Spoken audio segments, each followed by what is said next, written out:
Assalamualaikum warahmatullahi wabarakatuh. Perkenalkan, nama saya Jia Paujia. Di sini saya mahasiswi dari Universitas Muhammadiyah Sukabumi, jurusan S1 Keperawatan. Di video kali ini saya akan melakukan penyuluhan kesehatan mengenai keperawatan kritis dengan cedera kepala.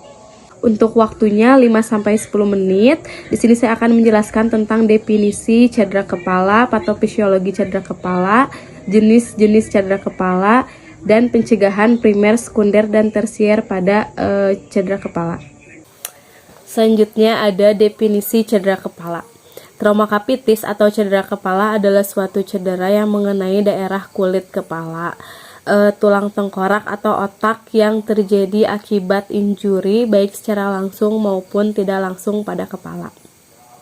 Cedera kepala adalah kerusakan neurologi yang terjadi akibat adanya trauma pada jaringan otak yang terjadi secara langsung maupun efek sekunder dari trauma yang terjadi. Cedera kepala ini yaitu adanya deformasi berupa penyimpangan bentuk atau penyimpangan garis pada tulang tengkorak, percepatan dan perlambatan yang merupakan perubahan bentuk dipengaruhi oleh perubahan peningkatan pada percepatan faktor dan penurunan kecepatan, serta notasi yang pergerakan pada kepala dirasakan juga oleh otak sebagai akibat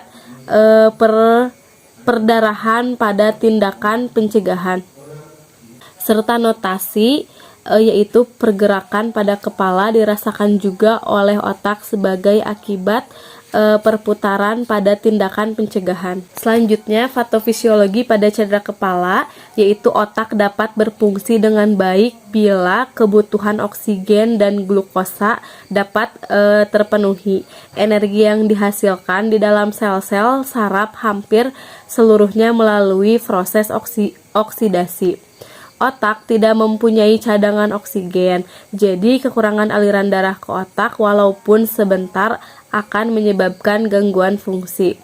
Demikian pula dengan kebutuhan oksigen sebagai bahan bakar metabolisme otak tidak boleh kurang dari 20 mg/% karena akan menimbulkan koma.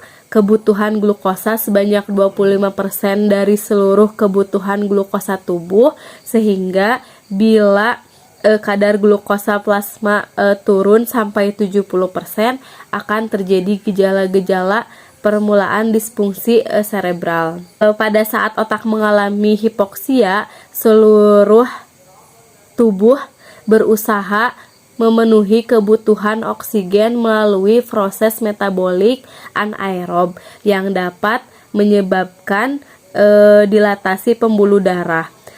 Pada kontusio berat, hipoksia atau kerusakan otak akan terjadi penimbunan asam laktat akibat metabolisme anaerob. Hal ini akan menyebabkan aksidosis metabolik.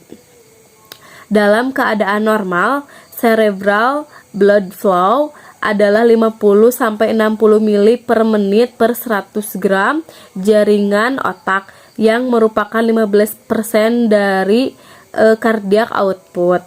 Trauma kepala menyebabkan perubahan fungsi jantung, sekucup aktivitas aktivikal miokardial, perubahan tekanan vesikuler, dan udem paru. Perubahan otonom pada fungsi vertikal adalah perubahan gelombang T dan P, dan aritmia, fibrilasi atrium, dan ventricle takikardia. Akibat adanya perdarahan akan mempengaruhi tekanan vasikuler, di mana penurunan tekanan vasikuler menyebabkan pembuluh darah arteriol akan berkontraksi. Pengaruh persarapan simpatik dan parasimpatik pada pembuluh darah arteri dan arteriol otak tidak begitu besar. Selanjutnya ada jenis cedera kepala berdasarkan berat cedera. Yang pertama ada cedera kepala ringan, tanda dan gejalanya.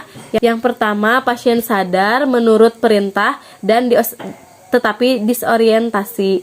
Yang kedua, tidak ada kehilangan kesadaran. Yang ketiga, tidak dalam keadaan mabuk.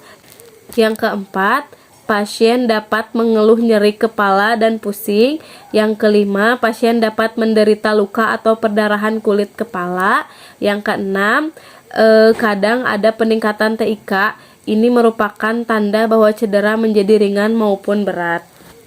Selanjutnya, yang kedua ada cedera kepala sedang. Tanda dan gejalanya, yang pertama ada jejas di kepala. Yang kedua, waktu kejadian tidak sadar dan waktu sadar sudah berada di rumah sakit. Yang keempat, adanya mual dan muntah. Yang tanda kemungkinan patah tulang kepala. Yang kelima, kejang. Yang keenam, peningkatan TIK dapat berubah menjadi cedera kepala berat. Yang ketiga, ada cedera kepala berat. Tanda dan gejalanya yaitu yang pertama, penurunan kesadaran progresif ataupun pingsan. Yang kedua, perdarahan dari hidung, telinga, dan mulut. Yang keempat, dari mata ada memar atau pupil aninsokor. Yang kelima, tampak jejas pada kepala. Yang selanjutnya, battle signs atau di belakang telinga terdapat memar. Yang terakhir, peningkatan TIK. Selanjutnya yaitu pencegahan primer pada cedera kepala.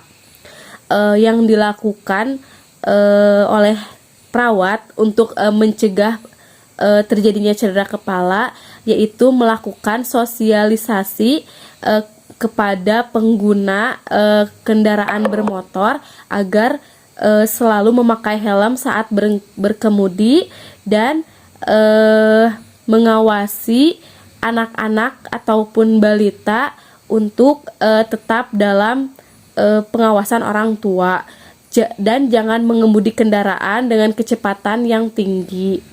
Selanjutnya, pada pemanjat tebing, saat memanjat harus menggunakan pengaman pada kepala ataupun badan. Dan untuk pekerja bangunan, agar menggunakan helm saat menaiki bangunan yang tinggi untuk mencegah terjadinya cedera kepala. Selanjutnya, pencegahan sekunder, yaitu penanganan segera secara cepat dan tepat pada cedera kepala. Yang pertama, yaitu pertahankan kepala harus berada dalam posisi garis tengah. Untuk jaringan yang terkoyak dari wajah, semua jaringan dan organ yang lepas dikembalikan ke tempat semula. Berikan sedatif untuk mengatasi agitasi ventilasi mekanis. Selanjutnya, berikan obat untuk menghentikan kejang atau benzodiazepin. Lalu tindakan untuk menurunkan TIK. Pencegahan komplikasi akut dan kronisnya yaitu cegah perdarahan yang hebat. Selanjutnya ada pencegahan tersier pada cedera kepala. Ada cedera kepala yang ringan, yaitu klien harus didampingi oleh keluarga selama waktu 24 jam sesudah cedera. Jangan meminum minuman beralkohol selama 24 jam beristirahat dan selama 24 jam berikutnya. Selanjutnya, jangan mengemudi kendaraan, mengoperasikan mesin, atau mengambil keputusan yang penting. Mungkin cukup sekian penyuluhan tentang mengenai cedera kepala dari saya. Mohon maaf apabila ada kesalahan. Wassalamualaikum warahmatullahi wabarakatuh.